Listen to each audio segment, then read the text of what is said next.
বাংলার সোনারপুর গ্রামে মাটির পথ, খড়ের ছাউনি দেওয়া ঘর আর চারপাশে সবুজ ধানের ক্ষেত ছড়িয়েছিল। গ্রামের এক প্রান্তে থাকত গোপাল নামে এক সোজা সাপটা কৃষক। সারা জীবন হাল ধরেছিল সে, কিন্তু ভাগ্যের দোষে ঋণের ভারে ডুবে গিয়েছিল। সাহেব রঘুনাথ মল্লিকের সুদে নেওয়া টাকাই তার ঘাড়ে এখন পাহাড় হয়ে বসেছিল। তার ঘরে ছিল তার সরল মনের স্ত্রী কমলা, যে সবসময় বলতো সবই তো ঈশ্বরের হাতে। আর তাদের একমাত্র ছেলে রাহুল, সারা গ্রামে যার পরিশ্রম আর জেদের জন্য নাম ছড়িয়ে পড়েছিল। সেদিন দুপুরে রোদ মাথার ওপর চড়ে বসেছিল। গোপাল উঠোনে একা খাটিয়ায় বসেছিল। অল্প দূরে কমলা ধানের বীজ ছাকছিল, কিন্তু তার চোখ বারবার স্বামীর মুখের দিকে চলে যাচ্ছিল। এই যে মাথা নিচু করে চুপচাপ বসে আছো কেন গো? ভগবান সব ঠিক করবেন। মন খারাপ করো না গো, হাসো একটু। ভাগ্যবতী, আর কবে ভগবান সামলাবেন বলো? রঘুনাথ মল্লিক প্রতিদিন দরজায় কড়া নাড়ে, বলে মাঠটা বন্ধক না দিলে সব নিলাম করে দেবে। জানি না কমলা এই দুঃসময় কবে কাটবে। বাপু, রাহুল তো সারাদিন খেটে মরছে মাঠে। এবছর ফসল ভালো হবে, তাতেই ঋণ শোধ হবে। ভগবান নিশ্চয়ই আমাদের পরিশ্রম বৃথা যেতে দেবেন না।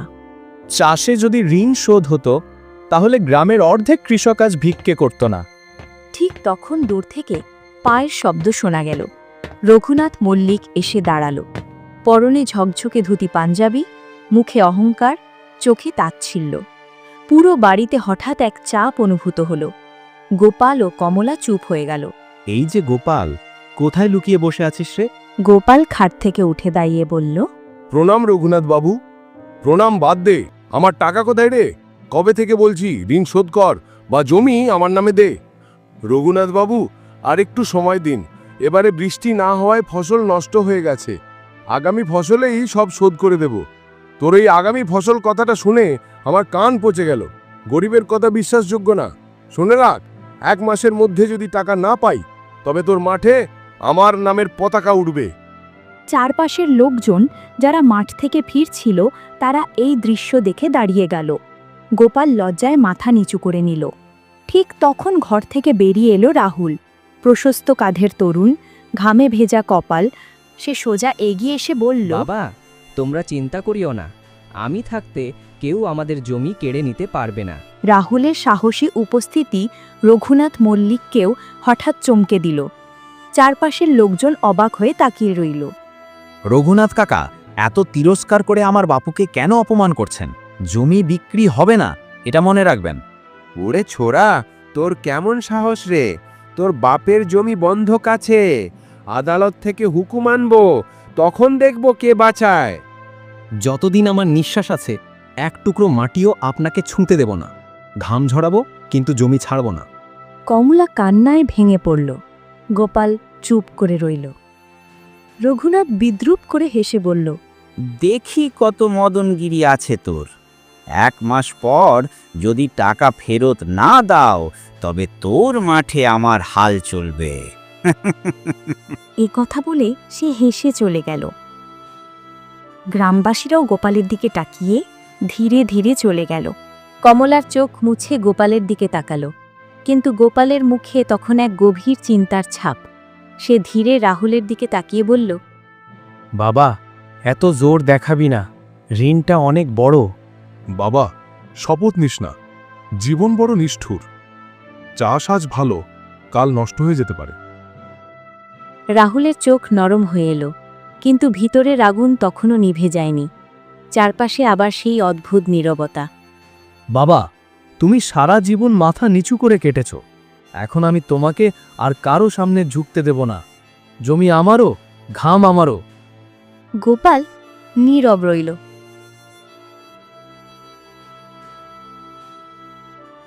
রাত নেমে এলো।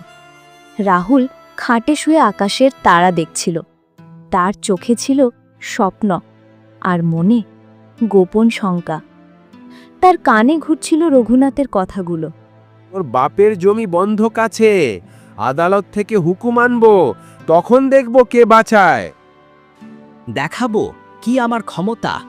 এই মাটিই আমার প্রাণ, কেউ কেড়ে নিতে পারবে না। পরদিন ভোরের আলো তখনও ফোটেনি। চারদিক নিস্তব্ধ, হালকা কুয়াশায় ঢেকে আছে মাঠের ধান গাছ। বাতাসে শিশিরের গন্ধ, পাখিরা এখনো ডেকে ওঠেনি।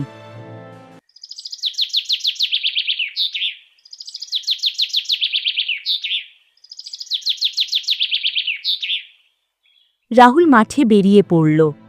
পায়ের নিচে ভেজা ঘাস, হাতে কোদাল, চোখে ছিল এক অনমনীয় জেদ। দেখাবো কি আমার ক্ষমতা। এই মাটিই আমার প্রাণ, কেউ কেড়ে নিতে পারবে না।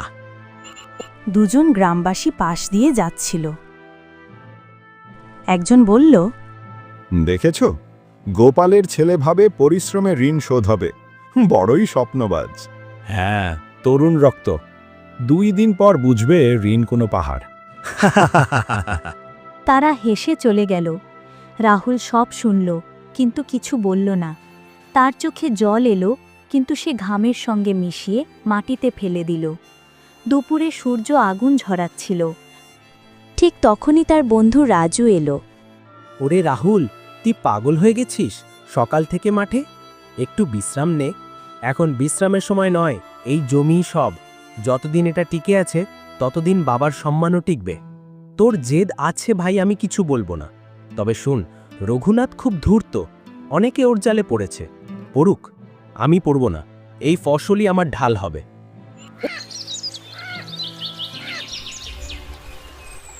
সন্ধে নেমে এলো। রাহুল ক্লান্ত শরীরে বাড়ি ফিরল। কমলা দরজায় দাঁড়িয়েছিল। ওরে বাবা, সারাদিন রোদে পুড়েছিস, দুপুরে একবার বাড়ি এলি না কেন? মা, পেটের আগুন একটু সময়ের জন্য থামানো যায়, কিন্তু মনের আগুন, সে তো ফসল উঠলে তবেই নিভবে। বাবা, আমি তোর কাছে হাত জোর করছি, একটু বিশ্রাম না।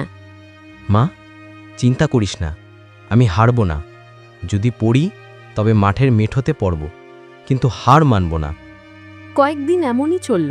গ্রামবাসীরা হাসল, কেউ দয়া দেখালো। একদিন দুপুরে রঘুনাথ নিজেই মাঠে এলো। ও রাহুল, কি হচ্ছে রে? এত খাটছিস, ভাবছিস এই মাটি তোর ঋণ শোধ করবে? ফসল হলেও অর্ধেক তো আমার ঘরে যাবে। কাকা, টাকা আপনার, কিন্তু পরিশ্রম আমার। যতদিন বাঁচব জমি কেউ ছিনিয়ে নিতে পারবে না। দেখব 1 মাস পর তোর মাঠে আমার নাম হবে। কাকা, কসম খেয়েছি, এই মাঠে হাল চলবে শুধু আমার, ঘামও পড়বে আমার। রঘুনাথ রেগে তাকিয়ে চলে গেল।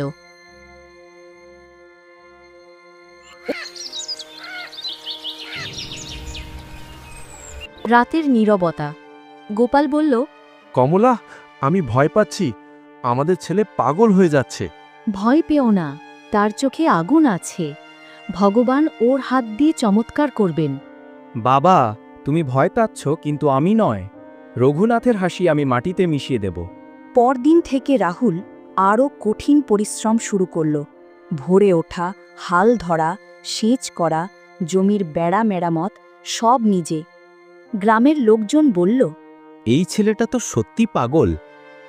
না রে, হয়তো সত্যি ফসল দেবে। রাহুলের পরিশ্রমে সবাই চমকিত হতে লাগল। একদিন রাজু এসে বলল, ভাই, এখন গ্রামের লোকজনও তোকে নিয়ে কথা বলছে। সবাই বলছে যদি পরিশ্রমের ফল মেলে তুই পাবি। এটাই আমার বিশ্বাস রাজু, পরিশ্রম কখনো ধোঁকা দেয় না। পরদিন ভোরের আলো পড়তেই গ্রামে পঞ্চায়েত ডাকা হলো। মাঠের পাশে বড় বটগাছের নিচে জমেছে গ্রামের সবাই। বাতাসে চাপা গুঞ্জন, কেউ হাসছে, কেউ চোখ মেলছে কৌতূহলে। গোপালের ঋণ চড়ে গেছে, টাকা না দিলে মাঠ আমার নামে করে দাও। চুপ করুন সবাই, এই জমি আমাদের। যতদিন আমি বেঁচে আছি কেউ ছিনিয়ে নিতে পারবে না। শুনলে সবাই, ছোড়া বলছে নিজেকে বেচে দেবে, কিন্তু জমি দেবে না। হ্যাঁ, নিজেকে বেচে দেব, কিন্তু জমি নয়। এই জমি আমার মা। সবার মুখ বন্ধ হয়ে গেল। রাতে সে একা মাঠে গিয়ে বলল, সবাই হাসছে, কিন্তু একদিন এই মাটি প্রমাণ দেবে।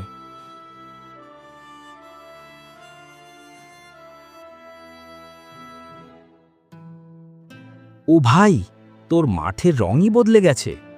এমন ফসল কারো হয়নি। এ আমার ঘাম আর মাটির ফল।